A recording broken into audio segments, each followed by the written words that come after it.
The year is 1944. Allied bomber crews report seeing an aircraft unlike anything else they've ever encountered. It doesn't have propellers. It accelerates with an eerie whistle before unleashing a deafening roar. Within seconds, it streaks past at speeds piston fighters simply cannot match. That aircraft was the Messerschmitt Me 262. But today's story isn't about the airplane. It's about the machine hanging beneath its wings. The Junkers Jumo 004 wasn't merely another aircraft engine. It was the world's first operational production turbojet and the first successful mass-produced axial-flow jet engine. Every modern military fighter, commercial airliner, and even today's high-bypass turbofan traces part of its engineering DNA back to this remarkable machine.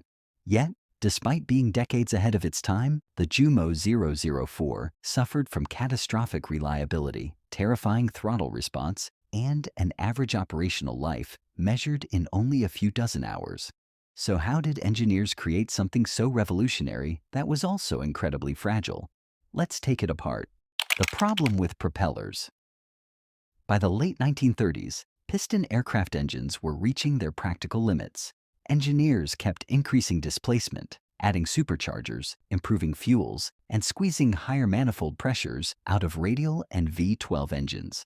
But every improvement came at a cost. Propellers become dramatically less efficient as their blade tips approach the speed of sound. Even if the engine produces more horsepower, the propeller eventually wastes that extra power in compressibility losses, vibration, and shock waves. Germany realized that future aircraft would require an entirely different form of propulsion. Instead of spinning a propeller, they made a revolutionary technology that would become what we know today as the jet engine. A different philosophy. Under an Austrian engineer, Anselm Franz, the development of the Jumo 004 began in 1939. Interestingly, Franz made a controversial decision. Rather than chasing maximum performance, he prioritized simplicity. Many engineers proposed extremely high compression ratios and complicated multi-stage turbines. Franz instead designed an engine that could actually be manufactured during wartime. With that, they were able to make roughly 6,000 to 8,000 units, making the Jumo 004 the first jet engine to reach mass production. Anatomy of the engine. From the outside, the Jumo 004 looks surprisingly familiar to anyone who has seen a modern jet. But inside, almost every component was pioneering technology. Stage 1. Air intake. Air enters through the nose. Unlike piston engines that inhale air into cylinders, the turbojet creates one continuous stream of airflow. Every kilogram of air entering the engine eventually leaves the rear at far higher velocity. That velocity difference produces thrust. Stage 2. 8-stage axial compressor. This is where the Jumo 004 became revolutionary. Earlier British engines, like Frank Whittle's designs, used centrifugal compressors. Those were robust but very wide. The Jumo instead used an 8-stage axial compressor, allowing air to move almost straight through the engine while gradually increasing pressure. Each stage consists of rotating blades and stationary stator vanes. The rotor accelerates the airflow. The stator converts velocity into pressure while redirecting the air toward the next stage. Repeat this process 8 times, and pressure increases roughly threefold before combustion. Although a compression ratio of about 3.1 to 1 sounds tiny today, modern turbofans exceed 40 to 1, but it was still considered revolutionary in the early 1940s. The 6 combustion chambers. Unlike modern jet engines, which use a single ring-shaped annular combustor, the Junkers Jumo 004 relied on 6 separate combustion chambers, commonly known as flame cans. At first glance, this might seem like an outdated or inefficient design, but in the late 1930s, it was actually the most practical engineering solution. The biggest challenge wasn't burning fuel, it was keeping the flame alive. Compressed air leaving the 8-stage compressor was moving at extremely high speed. If fuel had simply been sprayed into this fast-moving airflow, the flame would have been blown out almost instantly. To solve this problem, each combustion chamber was carefully designed to create a swirling recirculation zone. Swirl vanes forced part of the incoming air into a rotating vortex, causing some of the hot combustion gases to circulate back toward the fuel injectors.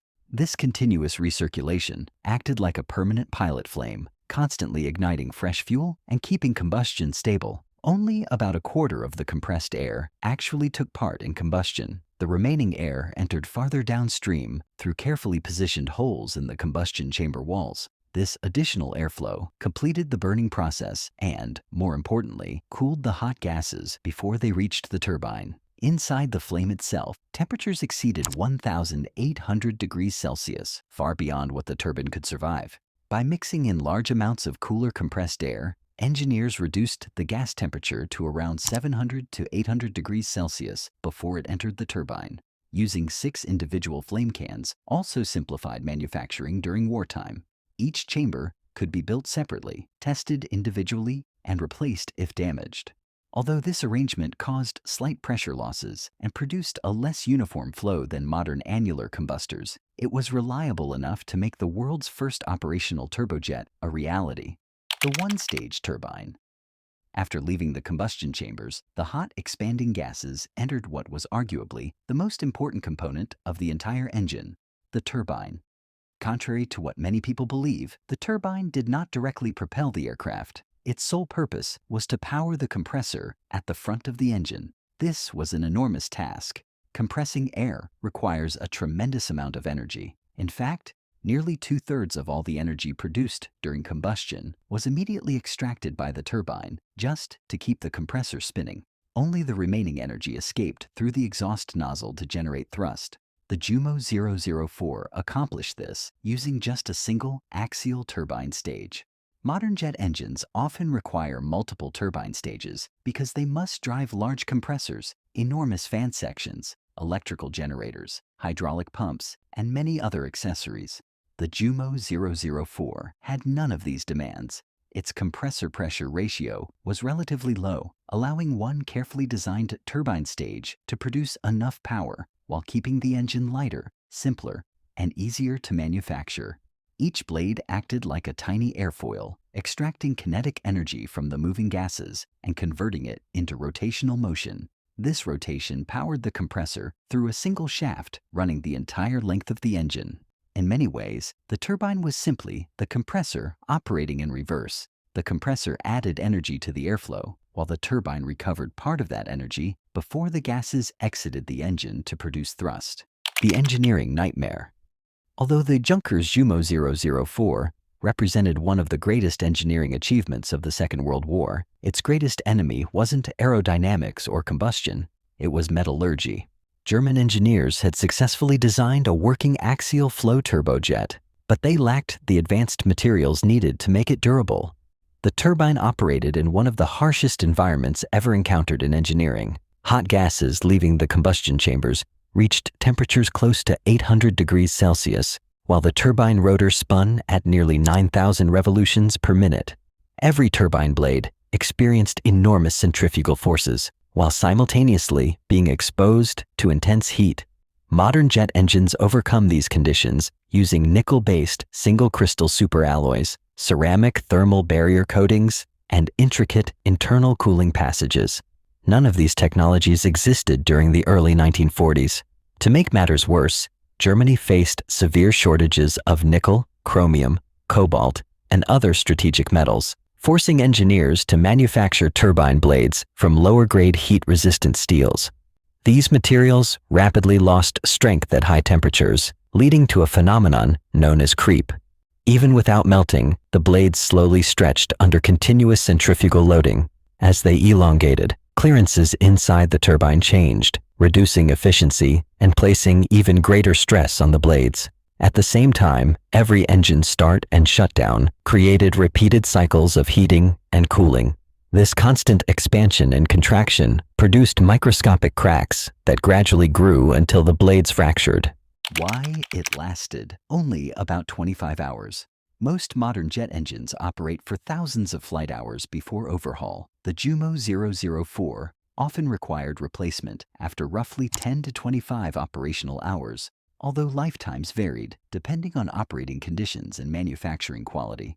Rapid throttle movements made matters even worse. If pilots advanced the throttle too quickly, the compressor could not immediately supply enough airflow. Fuel-rich combustion occurred, Temperatures skyrocketed, the turbine overheated, or the compressor stalled.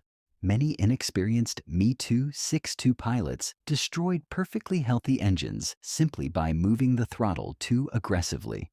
In effect, flying the aircraft also meant constantly protecting its engines. Performance versus reliability. Despite all its flaws, the numbers were extraordinary for 1944. The Jumo 004 produced around 8.8 to 8.9 kilonewtons of thrust, consumed roughly 21 kilograms of air every second, and rotated at approximately 8,700 revolutions per minute. For comparison, no piston engine could deliver thrust in the same way. Instead of converting combustion into rotational horsepower, the Jumo converted thermal energy directly into high-speed exhaust momentum. That single shift transformed aviation forever. Legacy. Ironically, the Jumo 004 wasn't the most reliable engine, nor the most powerful, but it was the first to prove that axial-flow turbojets could become practical military power plants. After the war, engineers from Britain, the United States, and the Soviet Union carefully studied captured examples. Many of the aerodynamic principles, compressor layouts, and manufacturing lessons influenced the first generation of post-war jet engines. Every modern jet, from a Boeing 787 to an F-35, owes something to the engineering breakthroughs pioneered by the Jumo 004. It was crude, it was unreliable, it demanded constant maintenance. But without it, the jet age may have arrived years later. And that makes the Junkers Jumo 004 one of the most important aircraft engines ever built. Thanks for watching. Comment Germany if you think German engineers were brainstormers, and we'll see next time.